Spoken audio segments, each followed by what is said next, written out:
Hello, welcome to the Who What Where show. I'm Azz Mohammed. I'm Stevie Nicks. And this is what's coming up. We talked to world ranked and Yorkshire's #1 snooker player Adam Duffy. Let's catch up with you though, right? All that travelling. China did. China destroyed me. Like, I was just wide awake at 4 in the morning. And we also speak to former world champion Judd Trump. Where's the hub of snooker at the moment then? I think sometimes it's just good to have a break and freshen up. I think obviously it's nice to be at home and be around family and stuff like that. I know it's hard. So who have we got in today? South Yorkshire's #1 snooker player Adam Duffy. Adam, how are you, buddy? How you doing, pal? You all right? Mate, you? Good to see you. Right, Adam, first of all, thank you for coming on the show. Let's talk about your life then. Talk to us where it all began. I started playing football when I was younger, 13, 14-year-old. All the lads and dads used to go to the local snooker club after, like for a pint, and obviously we'd eat loads of food and stuff. And I just started playing. I really enjoyed it. I thought, I'm sick of getting cold playing football. This is nice and warm in here. And I didn't know I were any good. My dad used to say to me, you've got some talent. I was like, nah, don't believe him. Started playing in tournaments and stuff and enjoyed it and started to progress. So this was about 13 years old, is that right? Is that 12, 13? Yeah, I'd say that, yeah. Is there a good tournament age group at that age? Is it? Back then, Willie Fawn and Malcolm Fawn set up their own tournament in Leicester, which was full of young uns like my age, and it was like Judd Trump, Jack Lazowski, players you're seeing now. It was so good for young kids to come through, and it was like basically just go there. I was getting beat every day, first round, at start, but you learn experience, and I started doing all right now. Started getting to semis, finals, nicking a bit of money, pocket money. Can anybody do it? Can anybody at that age, 12, 13, if they think they're good enough, just go into and enter into a tournament, or do you have to be chosen to be able to do it? No. There's tournaments like throughout England and stuff for youngsters and people like that. Under 10s, under 16s, wow. all sorts of tournaments. I think back when I was younger, there was a lot more juniors playing. I don't know if it's because obviously you see a lot of pubs closing down, snooker halls. I think it's because of that, but there's still young ones coming through, and there's some good players out there. Do you remember where you went the first time you went out to play? What do you mean as a tournament? Yeah. I remember making my first century at Willie Fawn's, and I was shaking like mad. I had Judd Trump watching me, and a couple of others, and I'm thinking, they've made about 100 centuries, and I'm on my first one. I eventually made one, and like you say, you gain experience from that, and then the next one was easier. It just all comes in experience. What's the amateur like though? Because obviously, as you know, it's a difficult game. Is it go from amateur to professional? How long did that take, and at what point did you think, you know what, I'm ready for this, this is what I want to do, and I think I can go pro now? I lost in a few finals to turn pro, which were a bit heartbreaking and stuff at the time, but it's like you just got to pick yourself back up and just believe in yourself, really. I mean, I've missed out probably 4 or 5 times turning pro, and I used to say to my dad, like, oh, I'll never turn pro. He's like, you will. It's like, honestly, I won't. Then I did turn pro, but then I fell off the main tour and got back on. So I was off the main tour for 2 years, but because I did well as an amateur, in Barrier and set it's like a Q school up. So the top players who finished on the rankings of the 3 Q school events was able to take part in professional tournaments. If there's players didn't enter, so you'd be the first top up to get in that tournament. And it's the same this year. If any professional drops out of a tournament, there's always a backup amateur there. So it's quite good in a way that all the tournaments are getting filled with players. Wow. How was that for you then? Obviously, mentally it must have been difficult. That you're on the tour, amazing. So you're doing fantastic, and then you drop off. It must have been difficult.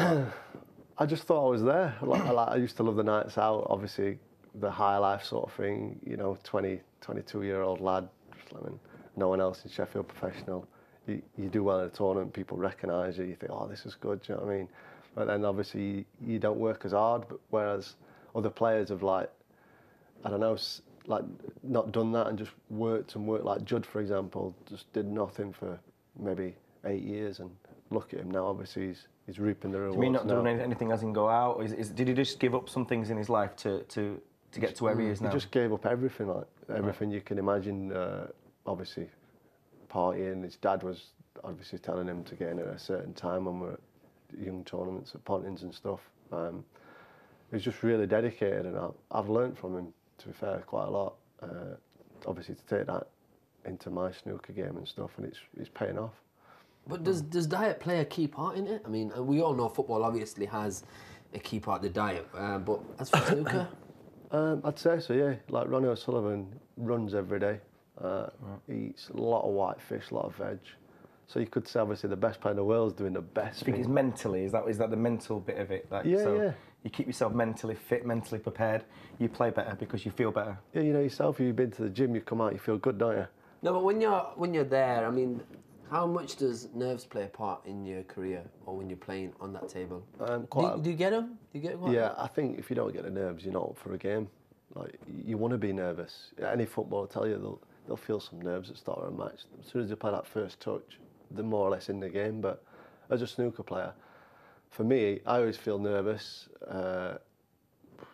It can come on like worse against, I don't know, lesser players or bigger players, but I always feel a little bit of nerves, and I think that's good because it means you're up for the match. Does it come in between games ever? Only if it's 4-4 and you're clearing up to win 5-4. That's how you feel a bit. But no, it's a certain shot could trigger it. Like you can put yourself under it. You could think, right, you can be so relaxed, and something could just click, and you think, oh my God, if I pot this, I've won. The next minute, you bang under pressure. You're cleaning your queue, having a drink of water, get white clean. You're just putting yourself under it rather than just keep going and like flowing and stuff like that. When I came to watch you, your dad said that you're your own worst enemy at times. He says that if you miss a shot sometimes, you just psychologically go to pieces in some respects. Or you'll do the opposite, where you'll give a few games away at first, and then all of a sudden you start playing one or the other. I know, snooker's so tough. Like, I remember the game you come to, he played well, to be fair, the first 3. Yeah. He played really well. And I think when someone does play well, you've got to give credit to him. But my dad's my dad, he wants me to win, and he thinks I should win every frame, every match. Obviously, doesn't work does it? No, but it's hard. If you play snooker, you can chat to other players and sort of relate to what you're talking about and stuff. But I love my dad to bits, but sometimes I just have to not listen to him. I've noticed something, right? When you're like playing snooker against your opponent, you don't interact. You just kind of stare each other out. Is that what happens? Yeah. Do you talk to each other? No. I played Judd recently it's my best, and you're friends as well, aren't you? Friend, like growing up with him. And we played in Belgium, and I didn't even, usually we get to tournament, oh, where are you? Do you want to get some food? Didn't say one word to each other. No text, no nothing. Mainly more him than me, because I would talk, but like even when we was playing, it was like, was at the toilet together, he stood there and I'm stood there, and no one said anything. You didn't speak? Washed my hands, he stood there and I'm stood here, just like, see ya. Seriously? See you back out there. Yeah. No talk or anything like that. What have you learnt from Judd? Obviously, because he was #1 in the world, he's won numerous world titles and championships. Now, what have you learnt from him as a player? Just his desire and his determination to succeed, and how hard he works, and the sacrifices he puts in. There's just numerous things. His way of thinking, like if he comes back from the tournament, loses, he'll be back on the practice table the next day. Right, Adam Duffy, you know him well. How long have you known him? I'd say it must be 17, 18 years now. I think since we were very young, probably 8 or 9, we were sort of playing junior competitions. First real memory, I can remember him making a century break, I think, in Colville, I think. So that was one of our earliest memories from snooker. Well, I've just watched him today, and at the moment, and we've followed him all day today, looked at his preparation, how he's got on through the day. He's number 90 at the world, and he lost today 4-2, but he was absolutely fantastic at certain points during that game. Now, you've just played him recently in another tournament, and you beat him 4-1, is that right? Yeah, that's correct. Yeah. But what attributes do you think he's got for the game, and how do you think he can improve his world ranking? I think he's very steady. I think maybe the way he practices and who he practices with is probably the main step. I think after playing a lot of players sort of ranked in the same area as Adam, I think he's probably a lot better than most of them. He's just kind of really needs to knuckle down and make sure his practice is as good as he can possibly be. And just to head into the tournaments with more confidence, I think, playing better players. And I think being up in Sheffield has been a little bit hard for him at the moment, but I think obviously in the future, I still think he's young in snooker terms. He can still. Do you think he should relocate in that respect? I think possibly, yeah. I think that's where's the hub of snooker at the moment then? I think sometimes it's just good to have a break and freshen up. I think obviously it's nice to be at home and be around family and stuff like that. I know it's hard, but for me, I kind of felt like it had to be done, and I think Adam's definitely got the potential. He's definitely better than a lot of these players you see doing well at. So I think there's obviously no reason, the talent's there. He just obviously needs the belief and the practice. What I want to do is experience the preparation that you do before you've got a game. So, you know, what you do the night before. So, with regards to that, what do you find it difficult to sleep the night before you've got a game? Is it on your mind all the time, or?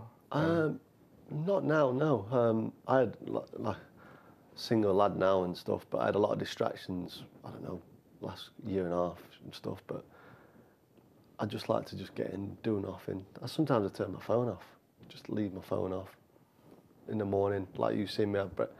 I could wake up in the morning and think, right, I fancy breakfast, so I'm not one of these who has a superstition where you have to do everything the right way and stuff. Oh, I need to get up and eat this time.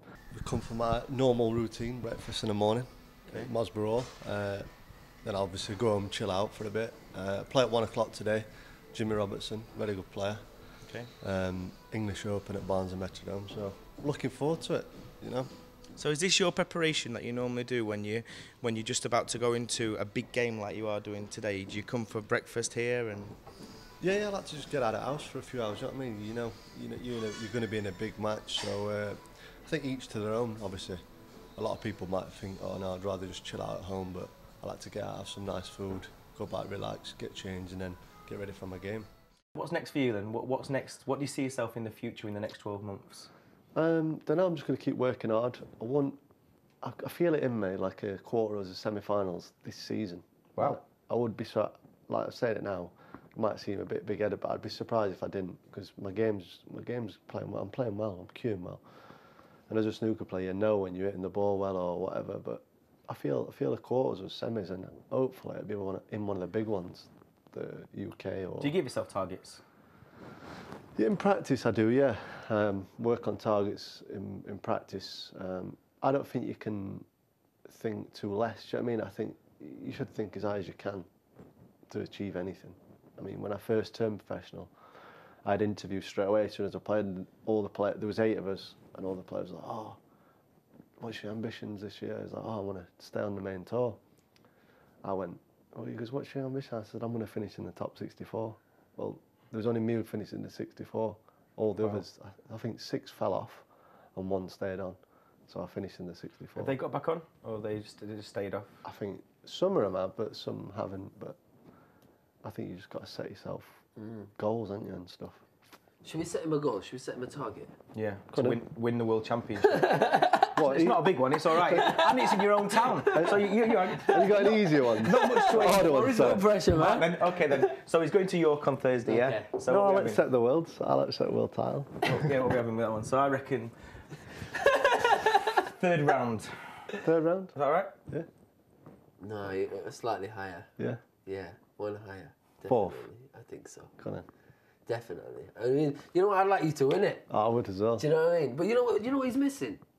He's missing us there doing all of that. Go on, go on. You know, get the crowd going. You're good at that, aren't you? I'm when he's in crowd. Yeah. Get them all going. Jimmy Five Bellies here. He'll be bouncing around. They'll all be bouncing up and down. It'll be all right. Yeah. Should have a chant for you. Should make a chant and just get it going in the crowd. Adam Duffy. Adam Duffy.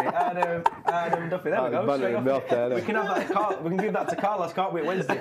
Yeah. Carlos? Yeah. He's same name. Do you reckon he'll watch a snooker? If he's watching this, he needs to sort that team out. He's a nice guy, actually, when we've actually interviewed him. He's a nice guy. He's very deluded, but he's a nice guy, like. It's just saying he ain't got a clue, innit? Do you know what I mean? I personally... About away from snooker, though, do you go to Sheffield Wednesday and watch them? Yeah, I do, yeah, if I can get and stuff. I enjoy If you get free tickets, you mean? Yeah. If he gets his comps, that's what he means. I can't remember last You know time. most of the players, don't you? I know a few of them, yeah, but like I've got them snooker tickets and stuff, so... I know you're good friends with Kel Brook as well. What's he like at snooker? Is he any good? He's not bad. He jabs it too much, doesn't he? He's just done it, Annie. He's just done it. No, he's not bad. He's got a 3/4 turn man at his house. I'm sure he said he was having one built. Have you ever played against him? He's taught him, hasn't he? I have actually, yeah. In Souther Green Working Men's Club. Wow. On a Sunday night. It was like about 4 years ago now. Who won that? I don't know. Stephen at the time. I think Adam probably let him win. He didn't want to get bagged out. Yeah, I was like, listen, Kel, come on, you win. Yeah. You're good at this, you. Oh, look how good you are at this. Putting the robot bags like, yeah, Kel, that's an easy one. No. What would you have been if you weren't a snooker player? Do you know what I always wanted to do? Travel. I've always said I wanted to live in America. So, I think I'd be in America.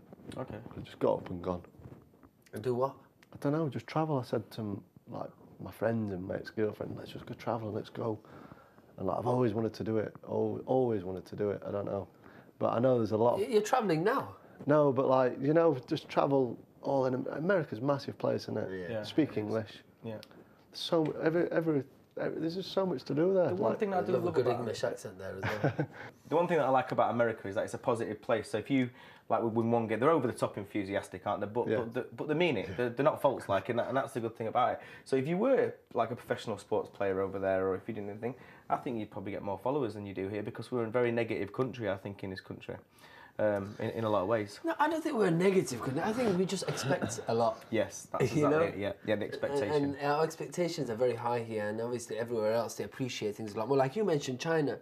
Yeah. They love you, you know. Yeah. And to be quite honest, it's how it should be. Yeah. But when you're here though, and you're walking around, do you get that here? Do people come up to you like, oh, it's Adam Duffy, and autographs? Or when you're playing and the season's in? Only if you played on TV. Like when I played Ronnie, I come back to Sheffield. Yeah. I think I remember I went to a casino one night, and it was like people was in there saying, "Oh, we've seen you like playing Ronnie. Can we have a photo and stuff?" I was like, "What?" It was weird. But that was a shock the first time, wasn't it? Yeah, it was weird. Yeah. I bet very strange. Are you sure? Like. Yeah, I was like, "Is this banner this?" I'm like, "Who's in here? Who's winding me up here? My mate's in here, or is he in?" You probably set it up. But yeah, that was quite weird. But then I went to China, and I just thought, wow, that's just normal compared to what's going off here. It's just like they do a red carpet and stuff, and it's just like carnage. It's like opening ceremony and all that. Do you remember that? Yeah. Red carpet down there. You're like, the World Snooker said, don't sign anything. I'm like, there's like kids there and stuff. Yeah. I'm like, I can't not. And I'm like, it's me. Next players are coming out. I'm like, lads. I just love it. Well, that's how I am. I'll always. Has anyone like said to you before when you sign in? Who are you? Like when you're signing it. Oh, in China. I'm seeing you get tiny. Oh my God. It's sounding like something happened here. Oh my God. Right. Go on, tell us. So, bear in mind, we've been travelling for what? Silly amounts of hours. Going to it couldn't have been any worse. Chengdu. Do you remember Chengdu Blades? Yeah, of course, yeah. So this is the only time I've never ever signed nothing. So been on flight, I don't know, 13 hours. So flown there, got my bike, I'm shattered. I've come out, first guy I see, he's got a Chengdu Blades top on. Go up to me and says, "There's no way I'm signing that." Did you not? Did you? No. Did you sign it? No way. I went, no. Sorry guys. I went, "You've got a United shirt?" And he's like, "Ah." And then I got this translator and I says, "Tell him." And then I think I signed it on bus, but I was like, I can't sign it. I just come off flight, first person I saw, he stood in front of me. What was he like? What did he say? I didn't know what was going off in himself. Oh, bless. Well, would you know what was going off with your United shirt on? You didn't have a clue, would you? Especially there, like it's not even just in the centre of China, it's miles away, isn't it? Yeah. It's like right. It's is it home north? of Is it home of the north? Pandas. It's like in the centre, I think. Is it? Have they still got that team, Chengdu Blades? I'm not sure. I don't think it's a feeder club anymore. It used to be a feeder. I think I did end up signing it, but relating back to that tournament, we got to the hotel and they'd give all your press stuff, like your badge and stuff. So I'm having a look at programs like, that's not me. They just found a random guy on Google. No way. And they just put him in.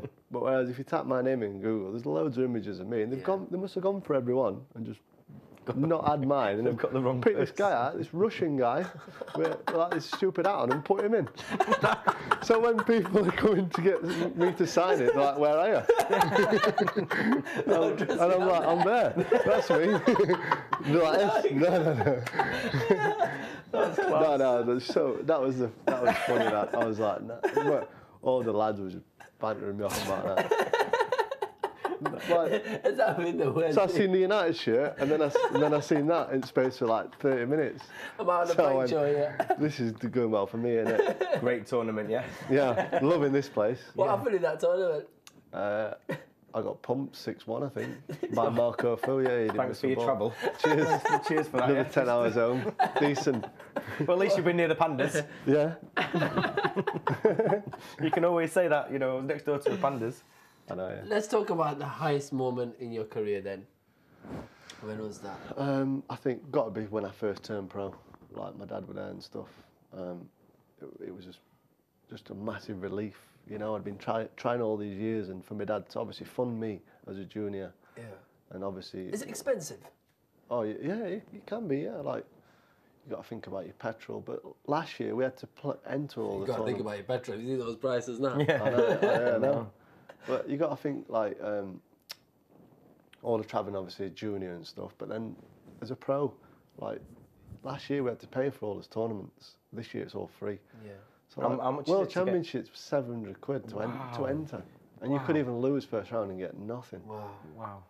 So like now it's all free. Barry Hearn's made it all free, which I think it should have been for. £700 just to enter the tournament. 700. I think UK was 400. So like it's a lot of money in it. Yeah.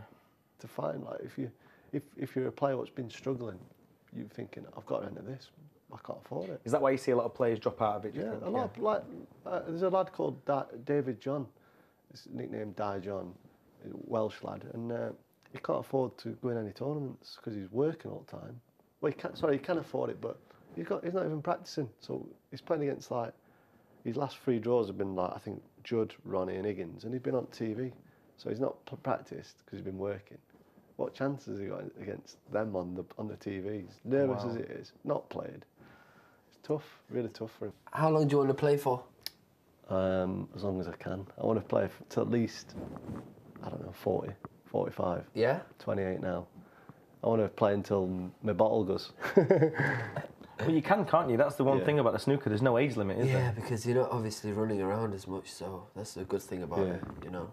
Obviously, just look after yourself, innit? Main thing, diet and stuff. Yeah. Try and stay as healthy as you can for so long. Keeping your vision. Yeah. So a lot of carrots for you. Is that what it is, carrots? Just finally, then what would you say to any young players that are thinking about a career in snooker? What would you do? What advice would you give them?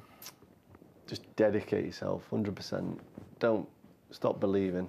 Always believe in, like, got to set your goals. Just think, don't have setbacks. Don't worry if you've lost a match, whatever. Just think, oh, I've got another tournament, or get back to the practice table. Work as hard as you can, and just non-stop graft and just 100% dedication. Great. Quality. Well, Adam, listen, it's been an absolute pleasure of having you with us today. Great insight into the world of snooker and yourself. Thank you for joining us. Very interesting, actually, wasn't it? I was very interested, and I'm impressed, actually. Cheers, guys. And best of luck for the future as well. We are going to try and come and see you at some point as well. And I know you'll definitely get that target that you've got there, you know, with being in the quarters and semis. Like you say, it's hard work, and hard work always pays off eventually. Okay, so that was Adam Duffy here with us in the studio on the Who What Where show. So next week, who do we have? Should we tell them? Let's tell them. We've got some Sheffield music artists called Coco, Toddler T, 1Extra. But we've also got one of their tour partners, Smiley, in the studio, talking to us everything festivals.